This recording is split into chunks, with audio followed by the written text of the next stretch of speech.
Okay, slight change of topic this time. This one's about the nature of corruption. But in fact, it's linked to collaboration, surprisingly. So straight into it, corruption. So corruption, from my perspective, the best way to view it is when we have a desire or a way in which we want to express our nature, but we choose to express that nature in a different way, or we choose to corrupt the authentic desire, the authentic nature that's arising, or the latent desire that we would love to be able to express, but we corrupt it. And, we think of corruption, it's this really bad, dirty, dark word. But the reality is that we are all partaking in corruption every single day, multiple times a day. Every human being utilizes corruption, and it's valid. It's valid. And corruption really means to withhold our truth. And to withhold our truth means that it's a corruption of authenticity. The way that we would love to express ourselves, we withhold that. And so our truth is corrupted. Now, I see this most commonly in business, and myself. I've corrupted myself so many times. And it happens unwittingly.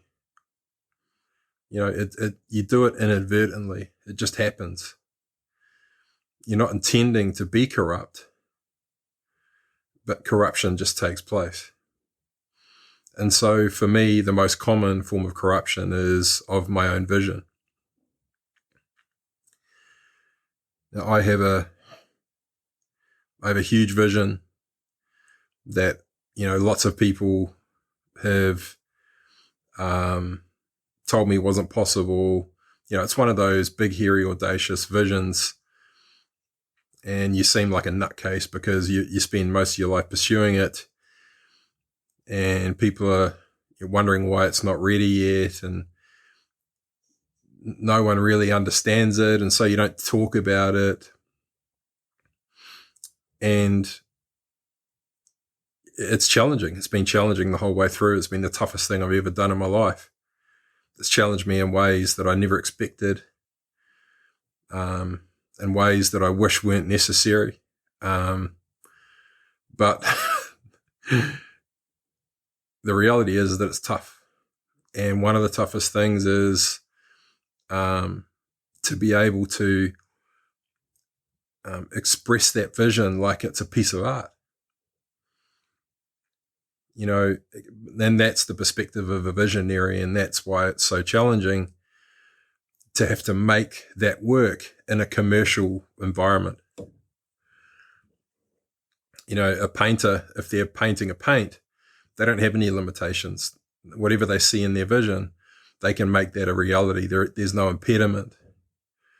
But when you have a vision for something that's business related, you're always, especially by people that are investing in you financially, there has to be that justification, and I totally get that. But a vision is abstract. You don't have to justify to anyone why you're painting the grass green or the roof of the shed is red. You don't have to justify it. You don't have to validate that idea to anyone else. You're just free to express it. And this is the challenge for visionary people, is they're extremely abstract, and the nature of their mind is that energy is not it's not ordered. It's chaotic. And that's its nature. So the challenge for any visionary to make that vision real is that it has to be grounded in the current reality from the ground up as well as the top down. So when a painter's painting a painting, he sees the painting in his mind, or she, and then they have to use the laws of physics and science. If I mix this paint, this color with that color, it's going to give me this color. And so they still have to work within the laws of nature and physics to make it work. It has to be harmonious. And so if your vision is to do with business, then you have to adapt it to that environment. And so for me personally, there's a constant tug of war, or there's a constant push-pull between, I see an aspect of my vision. So for me, what it's like is I see this huge vision in front of me.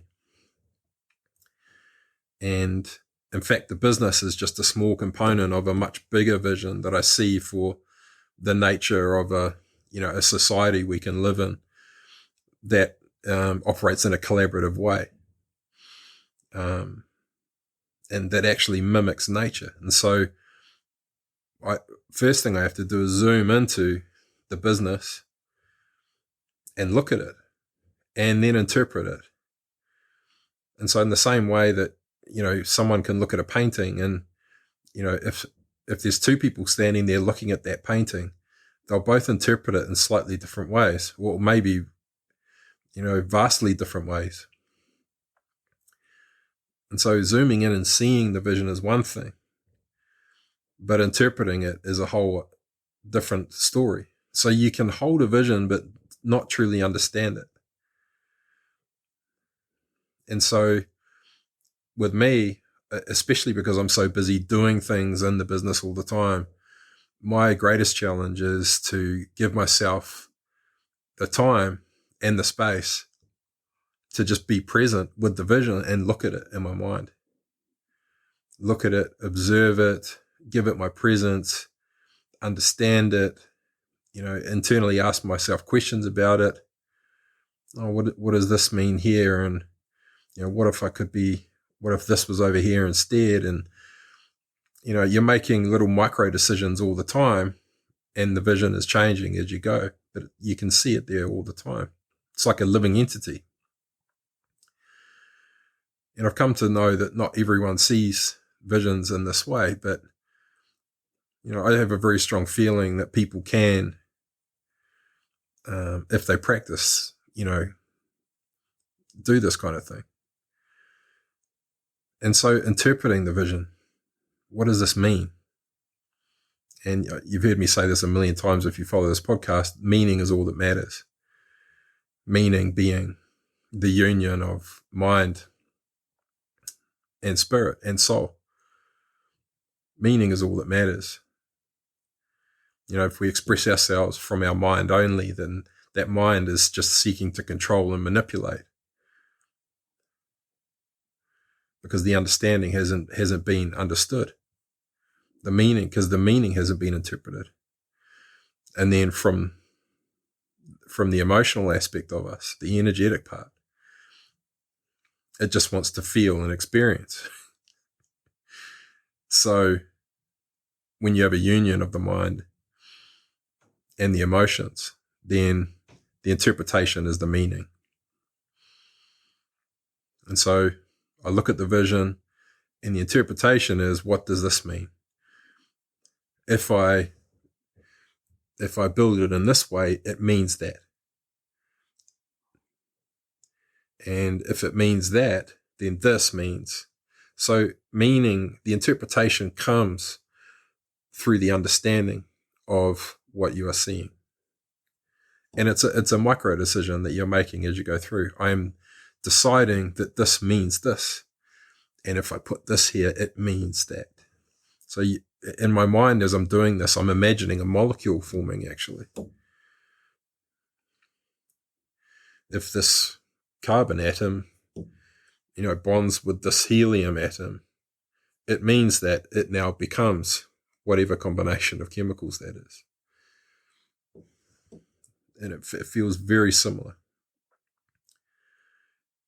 And so if I was, let's say you take money out of the equation. If you take money out of the equation and I'm a painter and I just want to paint this vision, then I just go about my business. I mix the paints.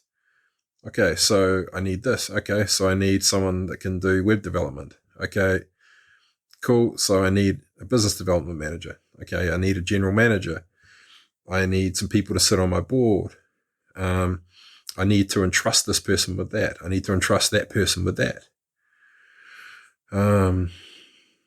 That costs, this person costs $5,000. So I need $5,000. And you're just painting. But when you have investors and people that, want to invest because of their potential to turn that money into even more money,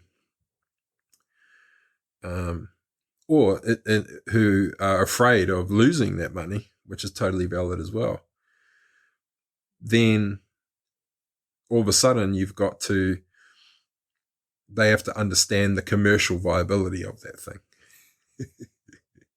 And totally valid, of course, but this is where I want to introduce corruption. So there are always aspects of my vision that I don't understand. A classic example for me is that I'm totally inspiration-led. So if I feel inspired by something, I just follow that inspiration. And, even in the middle of the night, I'll get an idea, and it could be for a logo design. And I'm so inspired by it, I just, like an artist does, I just go down to the computer and create the logo and create a new brand. And it may not even be for a customer or anything. So I don't stop and go, oh, it's the middle of the night, I need to sleep. Or, oh, I don't have a client for that, or I'm not going to there's no one to sell it to. I just do it for the joy of it. And so I'm always just following my inspiration. And that's the same with my vision. That's the same with my creation. Just following my vision, and so I see an aspect of the vision and I'm inspired by it. And so I just paint. And so if that thing costs money, then, and the money's there, then I spend the money and the vision is unfolding. So I see the vision for this business and, everything I'm doing is expanding it and it's becoming more and more, and it's coming more and more into fruition.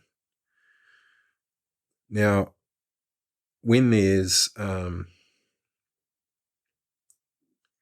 if there are people who are providing that money or who are involved in the project and they have fear, you have to negate that fear, and that can only come through understanding. And so there's always this scenario where I'm having to help people understand the reasons why I'm doing certain things. But here's the issue, and this is where corruption comes in, is I don't always understand why I'm doing the things I'm doing. When you're inspiration-led, in the same way that I'll get up in the middle of the night to create a logo or a brand for some unknown business or customer, I don't know why I did that. There is no commercial reason why I did that. There's no logical reason why I did that. I felt inspired, and so I expressed it. And I work like this. I work like this as well. So, I'm always following my vision. I'm following my inspiration. And you know, in a logical way, in a strategic way. And in fact, strategy is one of my greatest strengths, because when you have a clear vision, you can see a strategy in front of you. But it's another thing that doesn't always make commercial sense to people. And I think that's been my greatest challenge, is how to enable the project to keep moving forward with the minimum amount of corruption of that vision. And so I've been in a phase with the major project I'm involved with at the moment, where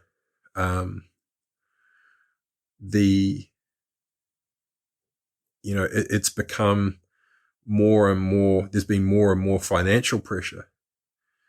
And as I've seen the need to invest in certain areas of that project that don't make commercial sense straight away, then, it puts pressure on things. And so whenever there's uncertainty, fear creeps in, and then the mind begins to infect the project. And fear is the number one corrupter of vision. And people don't realize this, but people who have issues with their eyesight, they are often people who are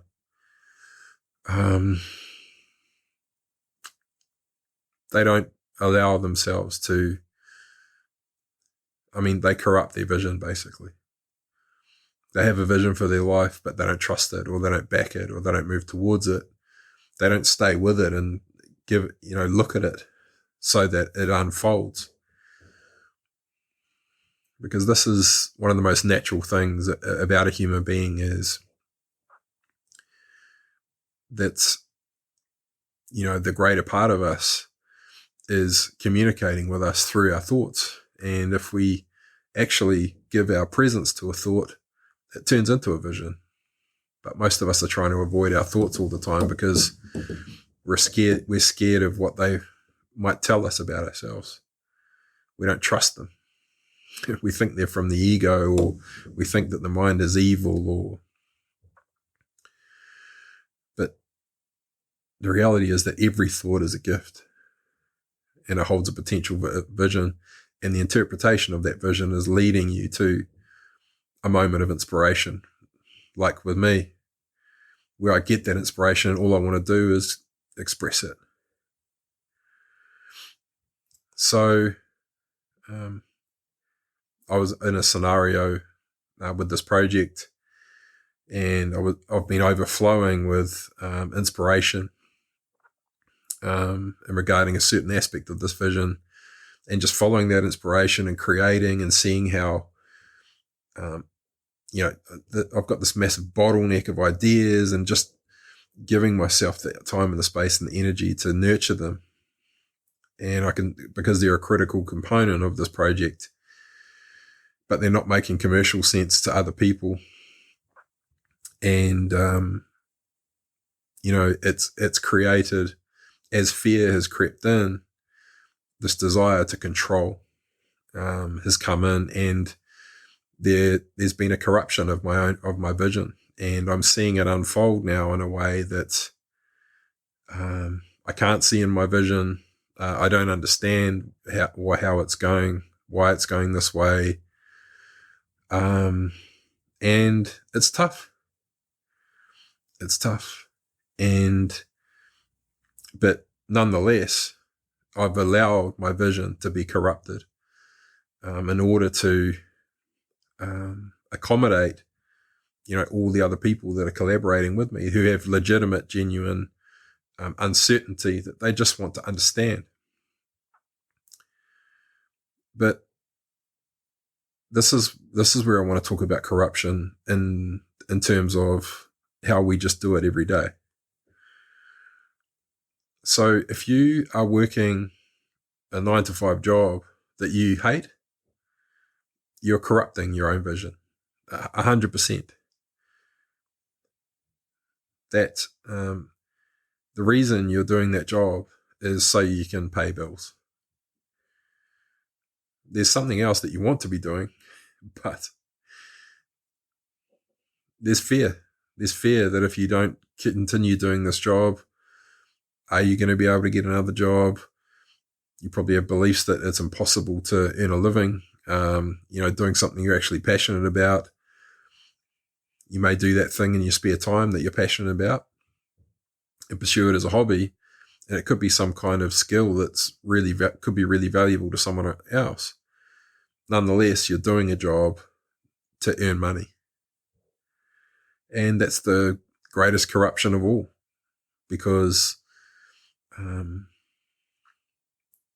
all of that energy, all of your personal power, your presence that you're investing, you're imbuing into something that is not something that you really ultimately are inspired by. It's we're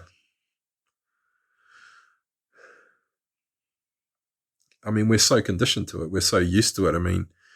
Every human being, pretty much, bar a few of the really fortunate ones, has experienced the scenario of being in a job they can't stand and just enduring it because, the drive to survive and feel safe and secure in life, it just trumps the pursuit of joy and the pursuit of passion. And, the amount of people that I know in my life who are so incredibly talented in so many different areas and do things for pure love and bring so many other people joy because of that thing. Lots of these people are in the music industry, but creative people especially, and doing jobs that are just breaking their will, breaking their spirit.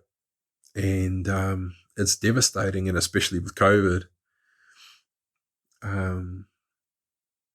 people are more and more willing to corrupt their vision, their principles, their boundaries. They're willing to give away more and more of their power in order to feel safe. So, of course, money comes into it. How much of my power am I willing to corrupt and give away in order to feel safe? How much am I willing to inject untested vaccines in order to feel safer? Yep, definitely. Am I willing to do whatever it takes to hold on to this job that I've got because of the uncertainty of COVID? Yep. Am I willing to remain locked down in my own home for months on end in order to feel safe and just hold on to the hope that someday soon things may be normal? Yep.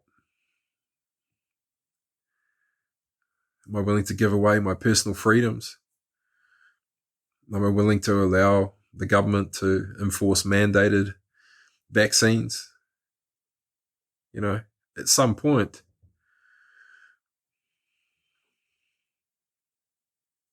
you'll be prepared to corrupt anything: your freedom, your power, your vision.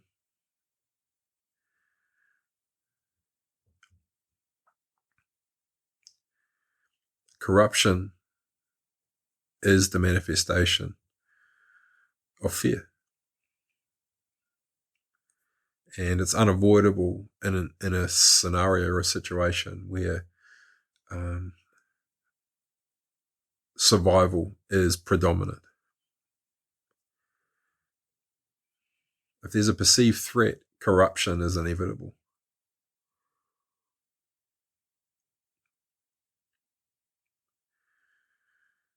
And so I want to talk about the nature of collaboration. Now, let's say there's a scenario. So let's talk about the scenario with my vision. To me, it feels like a piece of art, and I just want to paint it. And so let's say that instead of needing financial backers, that I have to justify why I'm doing this and why this and that and this to, that I've got collaborators. And those collaborators are people that I would have used that money to go and access. So let's say all my collaborators have all the skills that my vision needs to become a reality. And the only reason they're collaborating with me is because they are inspired by my vision. Imagine now a scenario where those collaborators, they're only prepared to work with me because of the purity of that vision. They want to join with me and collaborate with me to make sure the realization of that vision is the penultimate, and that it's never corrupted, and that it comes that the purity of the intent of that vision is what happens. It changes everything. It changes everything. The collaborators are people who are not only inspired by the vision, but driven by their own internal passion to share the skills that they're passionate about. I want to help you with this project because I'm totally inspired by that vision, and because there's nothing I love more than computer programming or web development or graphic design or user experience or agile project management or general management or accounting. I love these things.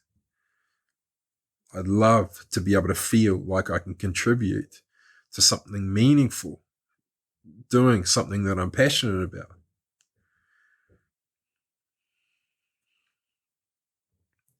This is where we begin to transcend the formal economy. And I believe, and I firmly believe, that cooperative collaboration will replace the economy as we know it. That's not to say there won't be a means of exchange, but it will be value-based. At the moment, we have money, which really exists as latent potential. Money is just human beings' energy waiting to be expressed. Here's some money so that you can be an accountant now. Here's some money. Here you go. You can be a web developer now. And all we're doing is we're taking money out of the equation and saying, be an accountant now. Be a web developer now. Come together, express your passion towards the realization of a shared vision, and be who you want to be now. And when we become successful, we share that success together. And hey, there will be people, there will be collaborators that are inspired by the vision, that want to express their passion towards the realization of that vision, who won't want to corrupt that vision, who still need to put food on the table. And so there are collaborators who want to contribute money so that people that do need to be paid money to do those things, but are still also passionate, can be paid. Everyone's situation is different. But anyone that feels inspired or feels gravity towards someone's vision, the last thing they'll ever want is for that person to corrupt that vision. And they'll do everything that they can to protect it. And they will never let money determine the course of that vision, the realization of that vision. Yes, they'll factor in the commercial success of it, of course, but never at the cost of what inspired them towards the realization of that vision in the first place.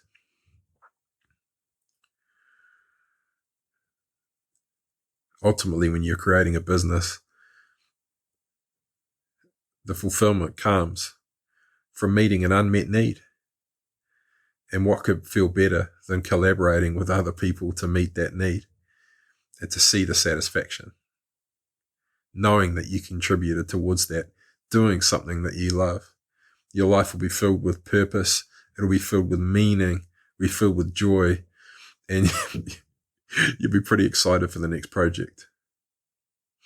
That is, if you're not continuing to work on that project that you initiated and built.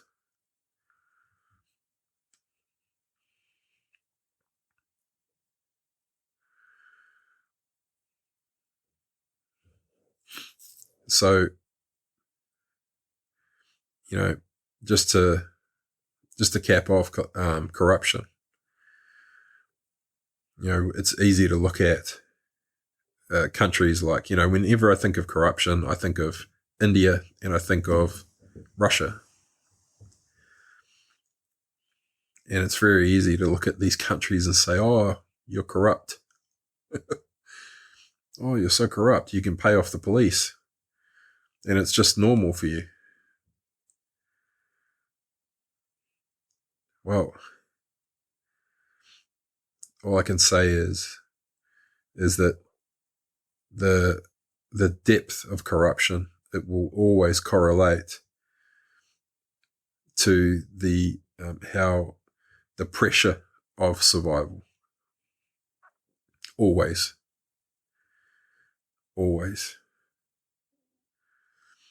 Remove survival out of the scenario, take it out of the picture, and eradicate it from any project that you're involved with. If anyone in your project has a fear of lack or feels as though, they're if the money could run out and that could become a threat to them, it's like a disease. And it infects the entire project. And it's hard to get rid of it again.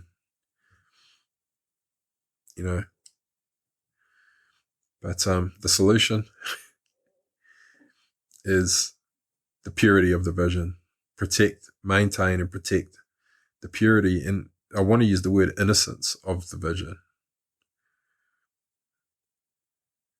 And when I say innocence, I mean, like the painter that has the painting in his or her mind. To protect the innocence of the painting, what that means is that vision has no conception that it may be impossible to be realized exactly as it is. Something that is innocent is not tainted by perspective. If you are entirely innocent, you believe everything is possible, and therefore it is. And so, to maintain the innocence of a vision means you have to share it. You have to bear the truth of it. You have to reveal the absolute essence of it. You have to allow it to be totally naked and pure. And that's an uncomfortable feeling. So that's it for the nature of corruption / collaboration. Collaboration will definitely be a theme for a while, I'd say. As we, with our project, we're about to embark upon our own collaborative campaign. My hope is that this campaign enables us to protect the innocence of my vision for this project, and that it sparks and ignites a whole army of collaborators who want to protect and maintain the innocence of that vision, and are willing and able to give of themselves to the project by expressing their own passion into it and into the world. Okay, so that's it for cooperative. Oh no, that's it for corruption. Okay, cheers for now.